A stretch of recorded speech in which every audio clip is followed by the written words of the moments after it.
गिबियाव बिएन बड' निउस चेनेलाव बयखौ बरायबाय। चेनेलाव गोदानब्ला अननानै चेनेलखौ साबस्क्राइब खालाम आरो खौरांखौ मोजां मोनोब्ला लाइक खालामना हो। दानिया खौरांखौ जोबजासिम फारियै खोनासंलांदो। दाउ बयलार जानानै जनायाव सा 7 सुबुंफोरा खैफोदाव गोग्लैनो गोनां जादों।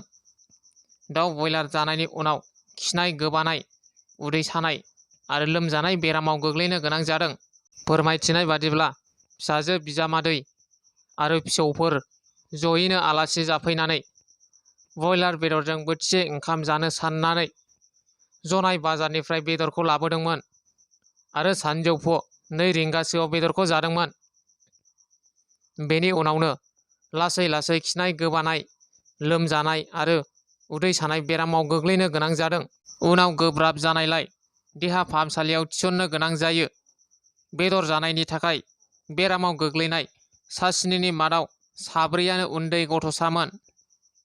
आसाम आरो बिटिआर सरकारा आयेन बेरेखा हा दखल खालामनाय न' लुनानै थानाय सुबुंफोरखौ माखासे साननि उनावनो होस्रांगोन। क'क्राझार जिल्लानि सिङाव थानाय लावफानि ब्लक, लुंसुं ब्लक, उल्थापानि आरो सरलबाङा ब्लकआव आयेन बेरेखा हाग्रा सिफायना रायजो जानाय गासै खमैबो 1258सो नखरफोरखौ सरकारा होखारस्रांगोन।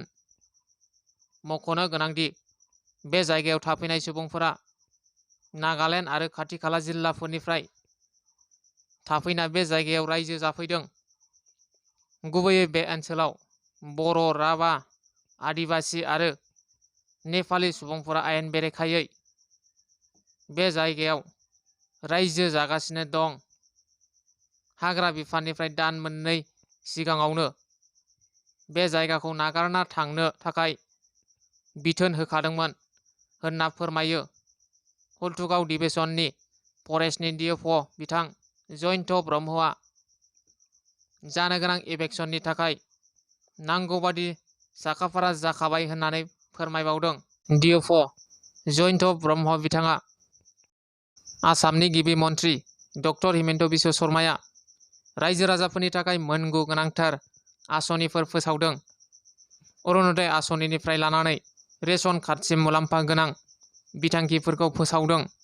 गिबि मन्थ्रिया अरुणोदय बिथांखिनि धोनखौ 1400 रांसिम बारायना होनायनि थांखि लाबाय। रायजोनि सा 27 लाख नखरफोरा अरुणोदय बिथांखिनि मुलाम्फाखौ मोननो हागोन। 1 लाख खामानि गैजायै सुबुंफोरनो 2 लाख रांखौ सरकारा मदद होनाय जागोन। 40 लाख सुबुंफोरनो रेशन कार्डखौ गोदानै होनाय जागोन। सरकारा बेफोर रेशन कार्डखौ फैगौ अक्ट'बर दानावनो मोनफुंनो हागोन।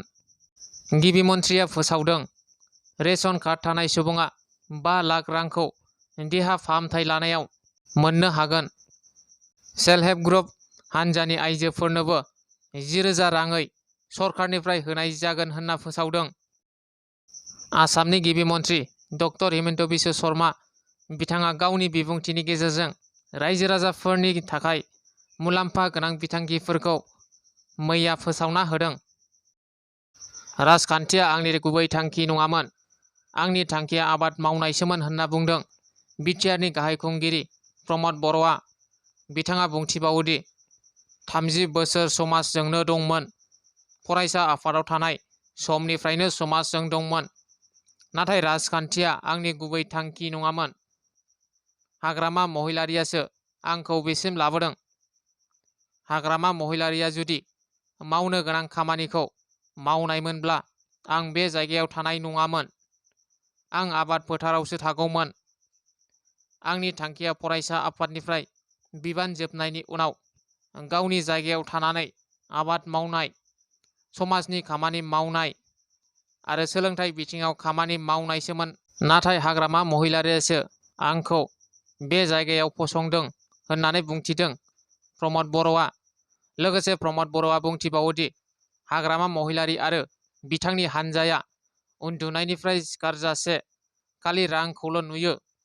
बिथांमोना जुदि रांनि सिमां नुनायखौ एंगारोब्ला समायना समाज आरो समाजनि जेंनाफोरखौ नुनो मोनगौमोन। नाथाय बिथांमोना समाजखौबो नुवा, जेंनाखौबो नुवा, खालि रांखौल' नुयो होननानै बुंथिदों बिटिआरनि गाहाय खुंगिरि प्रमद बर'आ। दिनैनि खौराङा बेखिनियानो। गोजोन्थों।